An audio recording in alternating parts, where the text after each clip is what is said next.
Harborview Medical Center has been an essential equity to the Yesler Terrace community. But due to the redevelopment, Yesler Terrace will be chastised from its services and its relationship jeopardized. To gain further insight as to what exactly will happen to many residents that have formed relationships with the staff at Harborview, we interviewed a few individuals.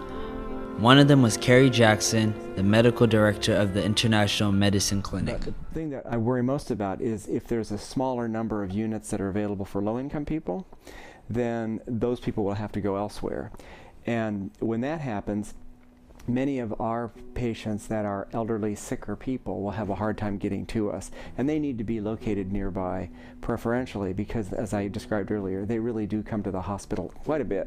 Historically, new arrivals to the country would often relocate in housing developments like Yesler Terrace. And so our patients were relocated near us in a housing development where they could walk to the hospital when they needed care.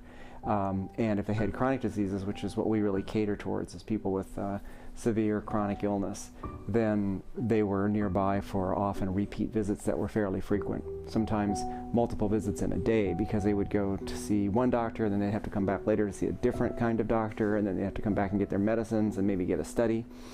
And those frequent visits were, for sicker people, were facilitated by being close to the hospital. What I think happens is a lot of people who are able to, or who have to move, have to figure out new ways of getting transportation or coming to the hospital. So someone who's been very close in Yesler Terrace, who has been able to walk here, is maybe not necessarily in a point where they can walk anymore, so they have to learn to take the bus.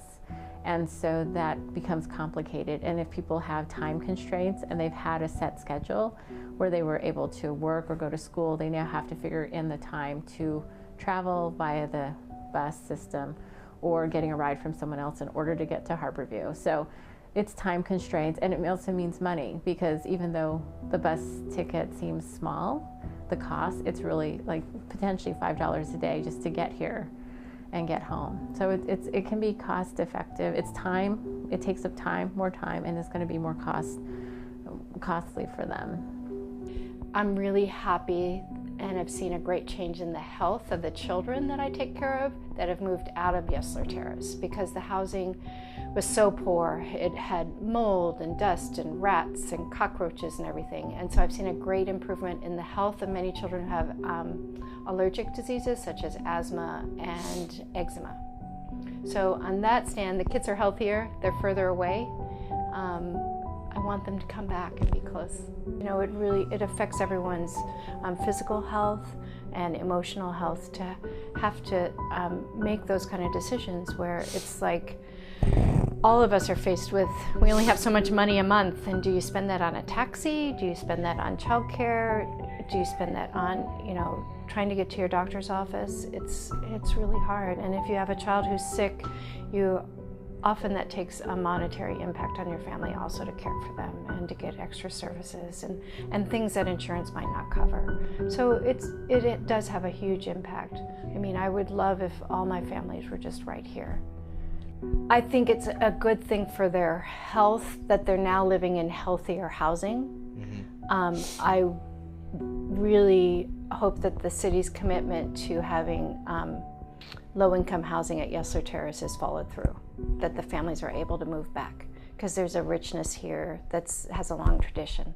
Does Harborview or University of Washington plan on increasing the number of clinics such as this one? No, I think that they see the service that this clinic and the pediatrics clinic provides, and they plan on sustaining that, no question about it. But in terms of developing more clinics like this, not likely. More likely to sort of incorporate these incoming groups into existing clinics that serve a broad range of people. So now, as the community of Yesler Terrace undergoes the redevelopment and is exposed to the cacophony of the industrial equipment on a daily basis, more and more residents will be stripped from their community and torn from their neighbors. And like water, the residents will be washed away down the river of debt towards the ocean of desperation.